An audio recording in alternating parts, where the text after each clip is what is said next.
Covering after tragedy, a tornado tracks through North Carolina, how the church is helping with the healing. The president is pushing to get equal pay for women, but is his own house in order? Our analysts take a look. Hold less than 6 million. Thank you so much for having us again. Mingling with His Majesty, the Holy Father's meeting with the King of Jordan. And a prize for pregnancy? What one group is doing to boost the population. Those stories and much more just ahead on EWTN News Nightly for Tuesday, April 8th, 2014.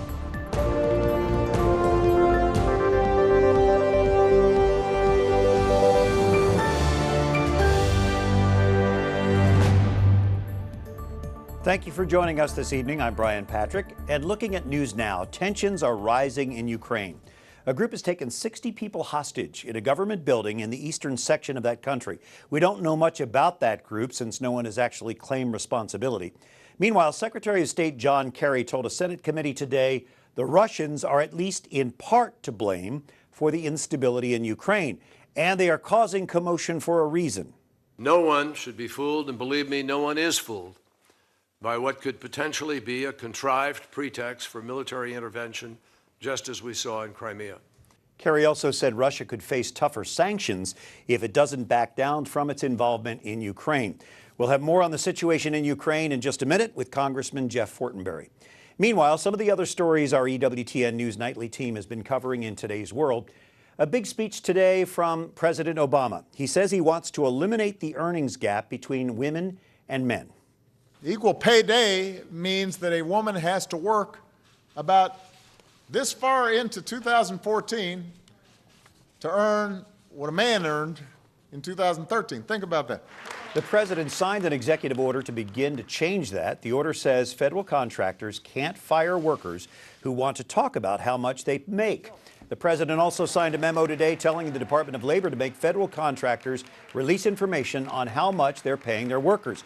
And that information has to be broken down by sex and race. Despite the moves, critics are quick to point out that even at the White House, a woman only makes about 88 cents for every dollar a man makes. Let's talk about this with Gayle Trotter, a senior fellow at the Independent Women's Forum and frequent contributor to NPR. Gayle, the president authorized the Department of Labor today to release information on how much people make. How is that supposed to keep the gender gap closer? Well, first, there's a false statistic. This gender gap that President Obama keeps repeating is that women earn 77 cents for every dollar that men make. And the truth is the editorial board of the Washington Post, liberal commentators like Hannah Rosen have completely debunked the 77-cent wage gap. And these two executive orders that we saw the president sign today take us in exactly the wrong direction. Now, as you know, many women are business owners, and the last thing that we need is more red tape from Washington. And what this executive order, one of the executive orders does, is it requires employers to send information to the Department of Labor with employee compensation statistics based on sex and race. This is just more red tape, and it will harm women who are trying to find flexible workplace opportunities because employers are going to take into account when they're making compensation decisions whether or not a woman is getting the same compensation, but not based on her experience or flexibility that she might want to have to take care of friends and family. What about the idea of disclosing what we make to other workers? This is just standard in the business. You don't talk about how much you make or how much they make. What's that going to lead to? It's going to lead to envy in the workplace. I mean, there are many opportunities that we have to improve ourselves in the workplace. And if we find out that someone else is making more money than we're making, we might just have an envious reaction instead of looking to see what education we can improve, skills, experience, and that type of envy in the workplace will just cause problems in the workplace. And if other employers, other companies find out about this, it will put those businesses in a competitive disadvantage. So the president jumping ahead with these executive orders, what he really wants, he said he wants Congress to pass legislation. It's called the Paycheck Fairness Act. Do you like it or not?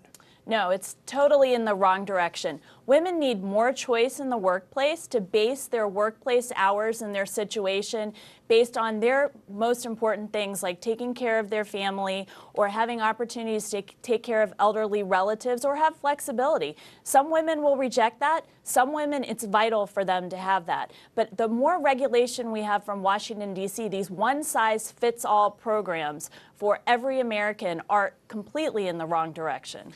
The president looking a lot like a candidate today out there stumping for votes, probably not for himself, but for fellow Democrats. And don't the Democrats see this equal pay issue as a way to win female votes? Do you think it'll work? They do see this as a way to win because we saw that this war on women rhetoric during the 2012 campaign was critical for Obama to be reelected. And the Democrats saw this as a winning strategy, and they want to continue this going into the midterm elections of 2014, the congressional elections. But the truth is, this is not a winning strategy for Democrats because women are coming to understand that this false statistics of 77 cents per dollar is not accurate, and it's just going to make it more difficult for women to get hired by employers who don't want to be subject to trial lawyers doing class actions against the employer. So it's going to backfire for the Democrats. Okay, I'll make you a deal. I won't ask you how much you make if you don't ask me how much I make. Okay? That's fair. Thank you, Gayle, for being with us tonight. Thank you. A positive sign for job seekers tonight. More employers are advertising job openings. Just released numbers from the Labor Department show that companies advertised 4.2 million job openings in February. That's up nearly 3% from a month earlier. The U.S. Department of Justice is cracking down on discrimination in Rhode Island. This comes after complaints that that state sent people with mental illness to sheltered workshops instead of giving them help finding another job. Because of the agreement, Rhode Island must now find new ways to help people with intellectual disabilities. Violent weather rips through the southeast. Flash flooding and tornadoes have left at least 2 people dead and others injured. Jason Calvi joining us now with more. Jason? Brian, a 9-year-old Mississippi girl was swept away by the flood waters. Another person was driving his car into a flooded creek near Atlanta. He died, and a tornado roared through Mississippi and North Carolina. It's been a wild ride. The thundering sound of a tornado as Michael Francis drives home from work in North Carolina. Michael's fine, but this twister injured another man and his son who were swept off the road in eastern North Carolina. The local hospital tells us they treated 4 people. Here's what remains in the wake of the storm. The National Weather Service tells News Nightly their survey team is still figuring out the extent of damages in 3 North Carolina counties. And it's the same weather system that dumped heavy rain and caused flash flooding in central Alabama. I've never seen this much water in my life. I mean, I know I'm young, but this is a lot of flooding for Alabama. Severe thunderstorms drenched portions of Alabama Monday. The flooding hit homes, put cars underwater. And in Mississippi, the floods killed a 9-year-old girl. And Birmingham's Catholic Social Services is on the ground helping flood victims. Their executive director tells me victims lost all their property and their cars. Brian, these are poor people. The Bishop of Birmingham, Robert Baker, will be visiting and touring the site tomorrow. We'll be visiting victims and praying with them tomorrow, Brian. And we have our EWTN family in that area. We'll pray for them as well. Thank you, Jason. A beloved Catholic priest gunned down in his monastery in Syria. It's the latest attack targeting Christian clergymen in that country's civil war. Father Francis Vanderloot, a Dutch Jesuit, was murdered by a masked gunman in the central Syrian city of Homs. He had lived in Syria for 50 years. The 75-year-old made headlines earlier this year with a desperate plea for aid to civilians in Homs. His murder underscores fears that many of Syria's Christians have for their own safety as Islamic extremists gain influence with rebels seeking to topple President Bashar Assad. A Vatican spokesperson called Father Vanderloot a man of peace. Some intense testimony today at the so-called Blade Runner murder trial. Oscar Pistorius broke out in tears. He was talking about what happened when he first realized his girlfriend Riva Steenkamp had died. My lady, that's the moment that everything changed. I thought that there was a burglar that was gaining entry into my home. Pistorius, a double amputee, has pleaded not guilty. He admits to shooting his girlfriend, but he says it's only because he thought she was a burglar. Pope Francis made headlines last year for opening up dialogue with atheists. Later this week, that same spirit of reaching out to people will make its way right here to the nation's capital. The Vatican's Pontifical Council for Culture will host a series of events known as the Courtyard of the Gentiles, inspired by Benedict XVI's efforts to engage in culture and exchange ideas. Those events will take place at the Kennedy Center, the Library of Congress, and Georgetown University here in D.C. It's the first time this Pontifical Council is holding activities here in the U.S. The goal? To promote dialogue between believers and non-believers. EWTN's Wyatt Spencer will be there. He will fill us in later this week. I'm very pleased to see you again. Thank you so much for having us again. Pope Francis meets with another royal at the Vatican. King Abdullah II of Jordan and the Holy Father talked over tea yesterday. Francis and the King chatted in the modest Vatican hotel where Pope Francis lives. The King will return the hospitality.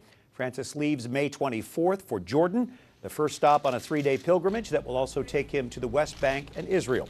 The Holy See says the King reaffirmed his willingness to work together for peace and interreligious dialogue in the Middle East. Turning now to health news. There may be help for people with traumatic injuries.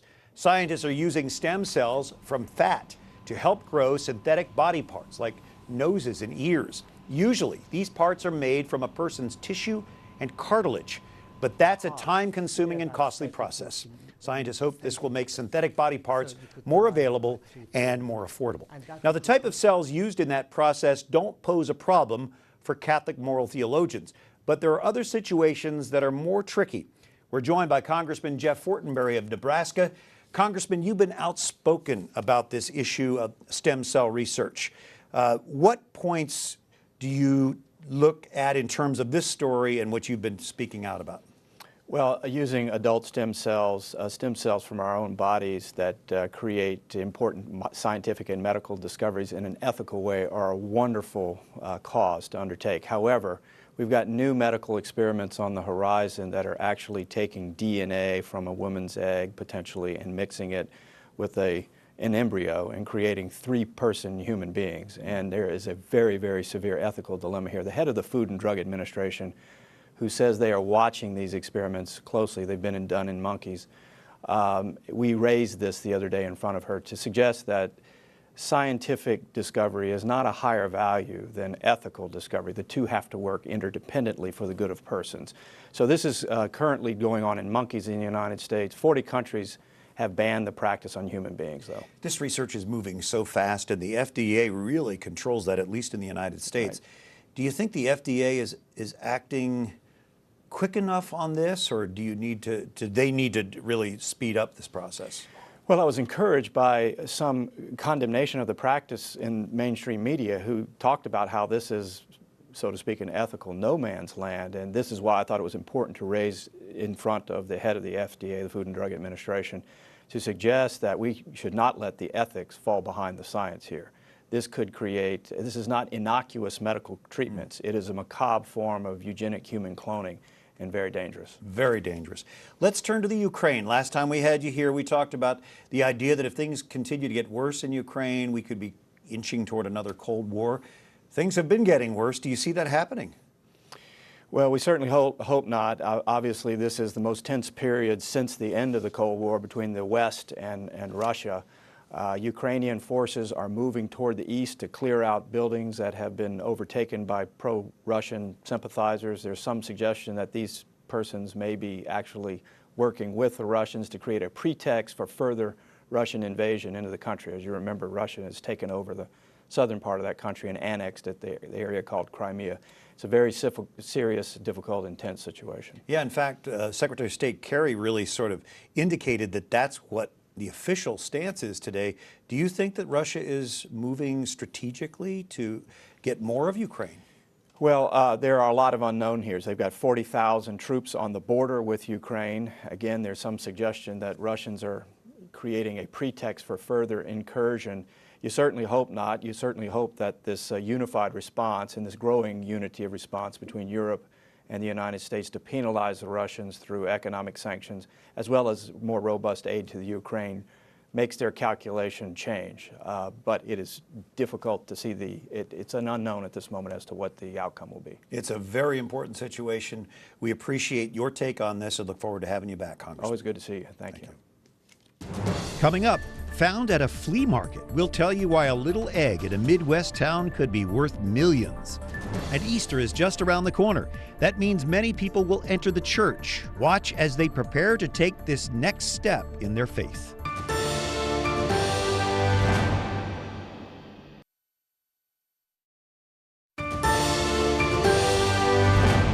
This is EWTN News Nightly, and we're glad you're watching tonight. The church has been a patron of the arts since its foundation, but now the Vatican is home to a world-class collection of art.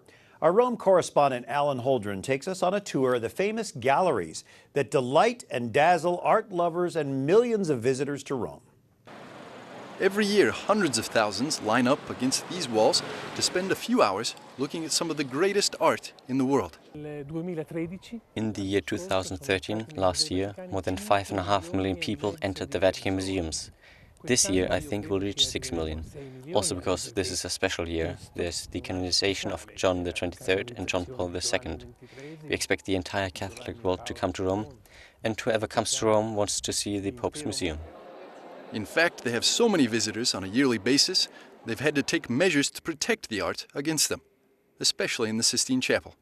There are just so many people that can go into the chapel, and again, there is also a limit when it becomes indecent how people behave in the chapel if there are too many people in the chapel. So there are many things, including the visit to the chapel, that needs reconsideration in any case. For the moment, there's still a lot of people coming here to the museums. Let me take you inside to show you what they come here to see.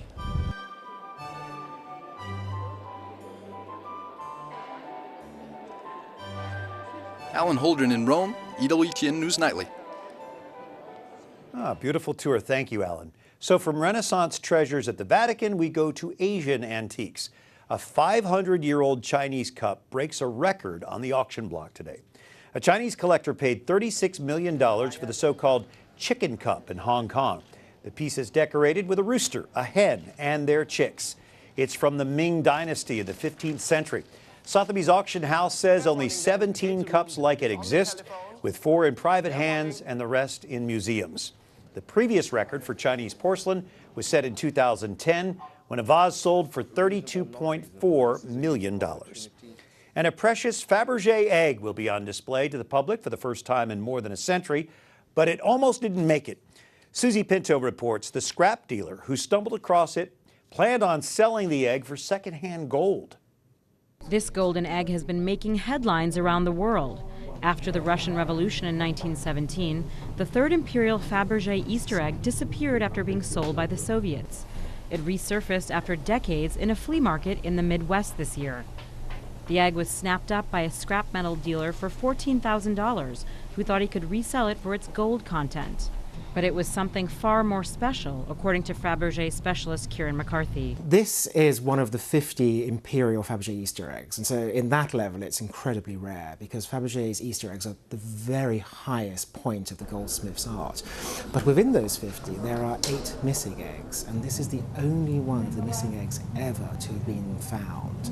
And so therefore on that level it is unique. It was then sold to a collector. The price was not disclosed, but experts speculate it's worth millions. The egg will be on display in a London showroom for just 3 days later this month.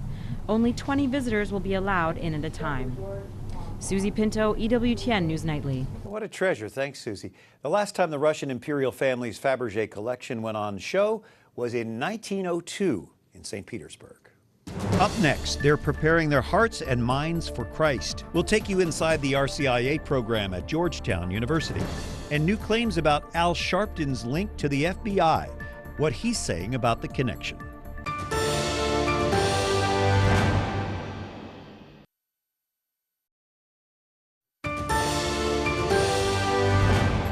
On this Tuesday, April 8th, this is EWTN News Nightly. I'm Brian Patrick, and in less than 2 weeks, we celebrate the Easter Vigil when millions of people worldwide officially join the Catholic Church. It comes after about a year of studying in RCIA classes.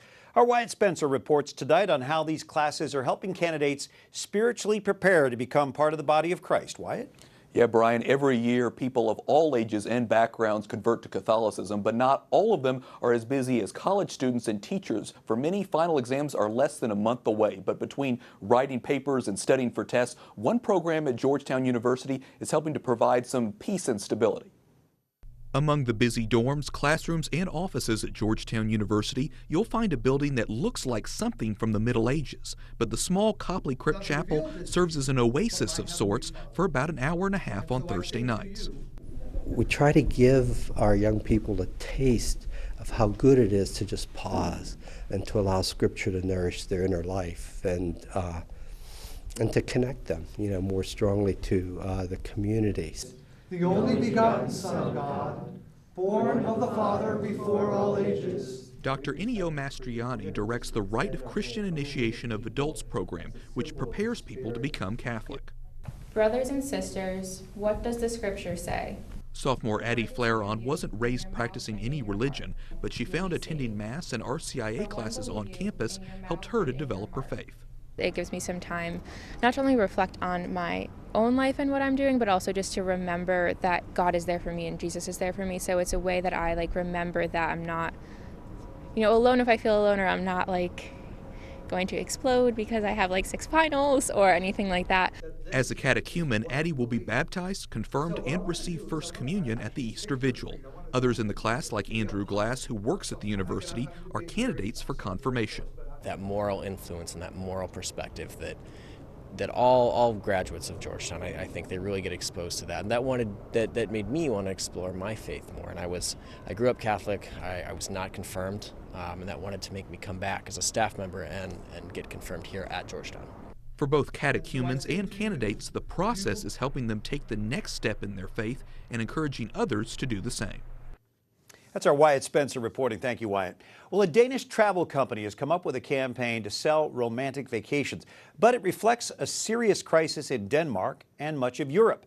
Danish couples aren't having enough babies. The birth rate in Denmark is at 27-year low. So this travel company is actually offering prizes to couples who procreate while they're on vacation. If they can prove they conceived while on holiday, they would win a 3-year supply of baby essentials and a baby-friendly vacation. Jonathan Last, who writes for the Weekly Standard, is the author of What to Expect When No One's Expecting. What do you make of this campaign? I mean, seriously, they could sell plenty of vacations, but this other issue, will it open dialogue about this really serious crisis? Well, there's a lot of dialogue already going on in Europe, in Russia, and parts of Eastern Asia, because fertility rates have been at historic lows for nigh on 40 years over there. What people don't realize is that Scandinavia and France started embarking on these pronatalist policies as early as about 1930. So is that the trend all over Europe, or is it just Denmark? All over the world, in fact, not just all over Europe. The fertility rate across the world in 1960 was about 6.5. Today it's 2.5 globally. Over in Europe, they've been below the replacement rate since really wholesale, since about 1968. How close are we at that in the U.S. then? We're pretty close. We've been below the replacement rate consistently since 1973. We're a little bit higher than they are in Denmark. We're at 1.93, but most demographers think that that is not sustainable in the long run. Jonathan, do you think that people realize how catastrophic this can be to not have children? What it means to the human race? Yeah, well, forget the human race. Just think about the entitlement state. Think about what it means for Social Security and Medicare, right? And this is what animates all of this debate in Europe, all of the debate in Scandinavia. They have these big entitlement states, right, plopping up with pension programs for seniors and universal health care, and you can't pay for those without babies. Economists call babies future taxpayers. All right, Jonathan Last, thanks for joining us tonight. Thank you. Well, after a month of March Madness, filled brackets, and a few surprises, the NCAA men's basketball champion has been crowned. UConn beat Kentucky 60-54 last night, the second national title for the Huskies in the past 4 years. UConn fans could celebrate again later tonight. Connecticut is playing Notre Dame for the women's NCAA championship. A new report says civil rights leader Al Sharpton spied on mobsters for the FBI, but Sharpton is firing back. I was not and am not a rat, because I wasn't with the rats. I'm a cat. I chase rats. Sharpton does admit that he recorded some conversation with mobsters of the 80s, but that he said it was because people were actually threatening him. Well, thanks for joining us tonight. Be sure to like us on Facebook and Twitter. Catch us again on EWTN's YouTube page anytime you like. For all of us here at EWTN News Nightly, I'm Brian Patrick. Thanks for watching, and good night, and God bless you.